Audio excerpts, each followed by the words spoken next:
think that's when we should hope for a party from them. Maybe they'll do it ahead of schedule as well.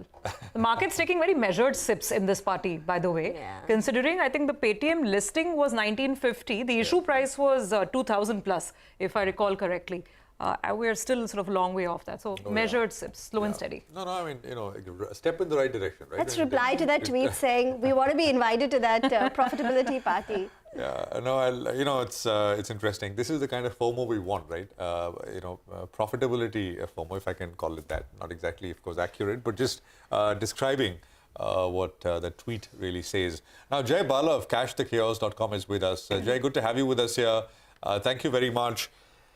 So the market's down, 30, 40 points, but is it throwing up signals which makes you convinced of a directional kind of breakout one way or the other? Some believe that with all this price action, all the negatives are getting absorbed, right? So eventually this breaks higher. Would you agree with that view, or are you on the other side? Go on. Thanks, Prashant. Thanks for having me on the show. I beg to differ. I believe the worst is ahead for the market. And from an extreme short-term perspective, a break of 17,580, that will signal a test of the budget day low. And once the budget day low gets broken, we are likely to see an acceleration lower. And I would expect the markets to first test somewhere close to the September 30 low of about 16,750. And then go to somewhere close to 16,400.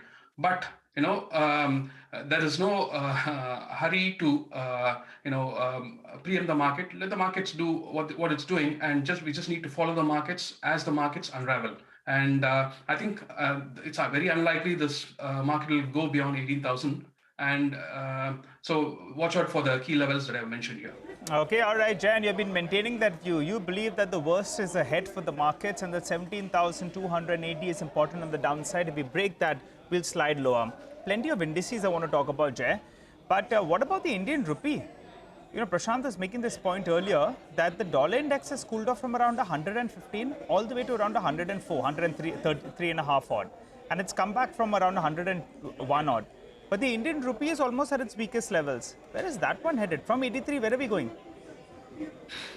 Yeah, see, the key level for the rupee is about 83.04. Once that level is taken out, we can expect a direct move towards 87. But there is a good possibility that we could see one more strengthening move for the rupee, and we could pull back towards 81 and then break above 83.05. So, this structure is pretty similar to the Indian 10-year yields.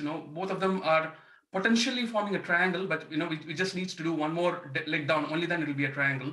But if the rupee were to break above 83.05, it will probably, in coincidence with the India 10-year yields, going past 745 bips and heading towards 790. And later on much higher to 850 bips. So, these are the key levels that I see for the rupee and the Indian 10-year yields.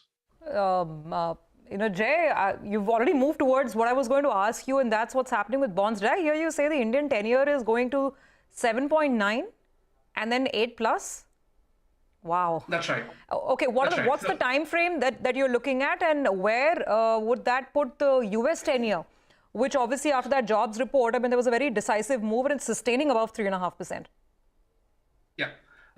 Very important points would be, the last three sessions from Friday to yesterday, and including today, we had very significant move in the US 10-year yields and the dollar. But we're just waiting for the dollar index to confirm a move past 105.63 dollar index cash. And then we'll see, we are probably headed to the next leg above 114. But the US 10-year yields has given a confirmation that the next leg up has started. And we are looking at somewhere close to 500 bips, maybe above that. And when it comes to the Indian 10-year yields, the time frame, once the yields cross 7.4, 7.45, the 7.90 will probably come in a much shorter time frame. The 850 bips that I'm talking about is probably in the medium to probably 6 months down the line. But the markets needs to do just a little more consolidation before it breaks above 7.45. Jay, I just want to get back to the call about the Nifty. A breach of what level on the index on the way up will convince you that the bearish call is perhaps not working out and the markets are actually heading higher and one needs to course correct. What would be the marker on the way up? Yeah, fair point. Very good point. I know the market needs to take out 18,300, 18,400, and that's, in my opinion, is a big stretch. And 18,201, that the high it made before the budget, even it's very likely that that will not even get tested. The 18,000 high that we saw on the budget day, probably that itself will put a ceiling for the market. So to answer your question, 18,400 would tell me that the bearish case is not working out. Varun Beverages, run us through the levels you're looking at there. Yeah, FMCG has been one of the strongest pocket, Nigel, and Varun Beverages is one of the strongest stock there, along with another Radico. Yeah, that's in the FMCG index, and Radico is a bit late, so that's the reason why I'm choosing Varun Beverages. And probably FMCG is a defensive play too. So a stop below 1100. It has potential to scale fresh 52-week highs past 1575. If it does something very strong, swimming against the stream, it can probably even push somewhere close to 1750, 1900. But at the moment, I'm keeping it very conservative and thinking that it's heading to somewhere close to 1575. I want to add that since the overall trend, in my opinion, is negative, you want to be allocating 1/3 of your regular allocation. Okay, all right. Thanks so much, Jay. So on an optimistic note, we'll end this conversation. But thanks so much for joining in, throwing some caution to the market setup. But you left us with one pick, that is Varun Beverages. For the time being, though, we'll slip into a short break. You come back, and as always, Nimish is waiting for us on the other side. He'll tell us what he's picking up in D Street Chatter